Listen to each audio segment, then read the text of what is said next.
Okay, so I almost didn't make this video, but the words were just flowing right to me like water, so here it is. When you hear people talking about the end of the world, and it makes you uncomfortable, so you love to go find verses that talk about, okay, well, this event has to happen first, this event has to happen first, the times have to be just like this before Jesus comes back. Okay, and I just wonder, why does that give you any comfort? Is it because you have family that they're not saved, family and friends, people you love that are not saved? Well, if that's the case, talk to them about God.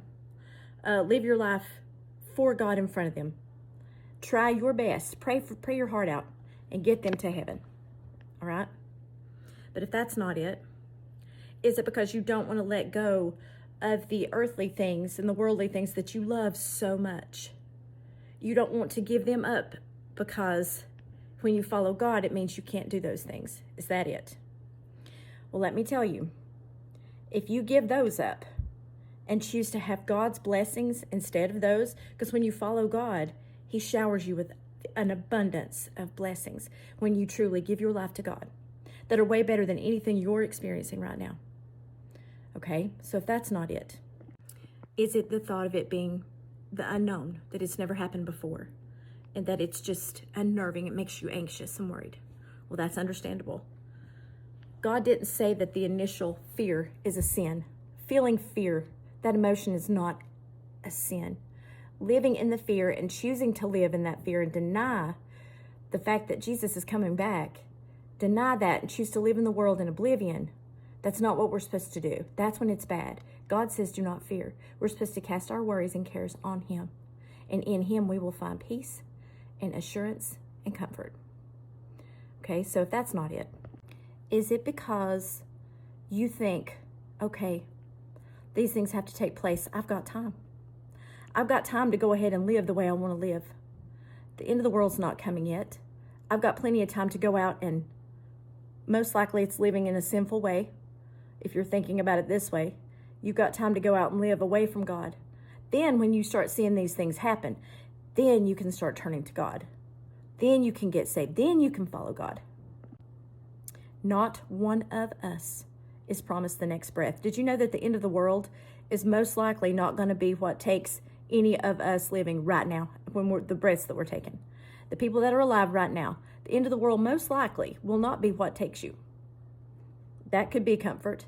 But what is not comforting is that the very next breath you take could be your last for a mirage of reasons. You know, it could be a tragedy. It could be an accident. It could be an illness. It could be old age. Anything. So don't worry about the end of the world. Worry about right now and the fact that you could close your eyes at any moment and end your life in this one and wake up in your eternal home. If you're waiting to follow God for that moment, it's too late. Once you're gone, it's too late. You can't change your mind. So why wait? Why not follow God now? You know, when you choose to give up the world and the worldly ways, you are choosing a life that is so full of love and wonder and amazement and peace and the promise of eternal life.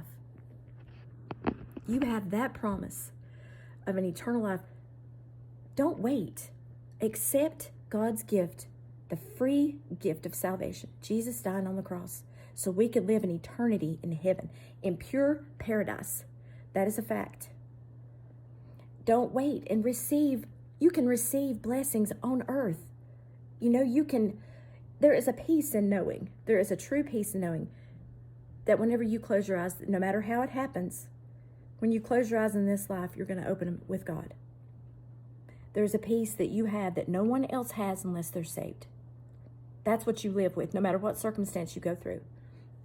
And people say, well, you see Christians suffering all the time. That's true, but that's seasons. And it's to help other people get to heaven. We have our eyes focused on our eternal home and not the satisfaction in the worldly home. And we only have seasons.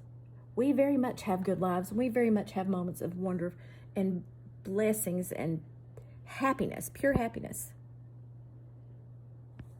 So whatever you're waiting on, stop waiting.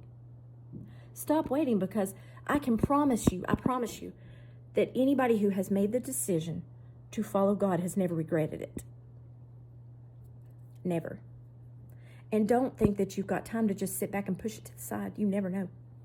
You never know. And God's just right there. He's excited, wanting you to take his hand, because he's got so much good stuff to show you. So much, if you choose to follow him.